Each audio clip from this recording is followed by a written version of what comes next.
অসমৰ ছাত্ৰ ছাত্ৰীসকলৰ কাৰণে আৰু এটা ভাল খবৰ লৈ আহিছো মুখ্যমন্ত্ৰী নিযুত মইনা আঁচনিক লৈ তো যোৱা বছৰ বহুতে নিযুত মইনা আঁচনি পাইছে আৰু বহুতেও পোৱা নাই যিসকলে পোৱা নাছিলে বা যিসকলৰ এপ্লাই কৰাৰ পিছতো সিহঁতৰ পইচা সোমোৱা নাই তেনে ক্ষেত্ৰত মই বহুত কেইটা ভিডিঅ' বনাই থৈছো এই চেনেলত আপোনালোকে গৈ চেক আউট কৰিব পাৰে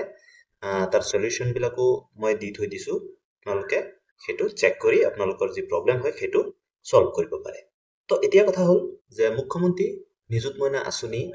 নতুন বছৰৰ কাৰণে আকৌ আৰম্ভ হ'ব আৰু এইবাৰ ডবল হ'ব আগত যিমান বেনিফিচিয়াৰিয়ে পাইছিলে তাতকে আৰু দুগুণ হ'ব আৰু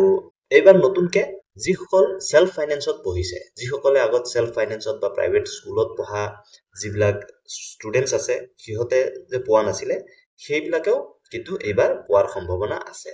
আমাৰ মুখ্যমন্ত্ৰী ছাৰে নিজে মুখে কৈছে হেতু আপোনালোকক দেখাম তো প্ৰেছ কনফাৰেন্সৰ জৰিয়তে আমাৰ মুখ্যমন্ত্ৰী হিমন্ত বিশ্ব শৰ্মা ছাৰে এটো নিজে মুখে কৈছে আপোনালোকে শুনকচোন কি কয় তো ভাষ্যখিনি শুনাৰ আগতে যদি ইনফৰমেশনখিনি ভাল লাগে লাইক এটা কৰি দিব চেনেলত নতুন হলে সাবস্ক্ৰাইব কৰি দিব কাৰণ এনেকুৱা আপডেটসমূহ আপোনালোকৰ কাৰণে এই চেনেলত লৈ আহো মুখ্যমন্ত্ৰী নিযুত মইনা আঁচনি যোৱা বছৰতকৈ এইবাৰ হিতাধিকাৰী প্ৰায় দুগুণতকৈ বেছি বৃদ্ধি হ'ব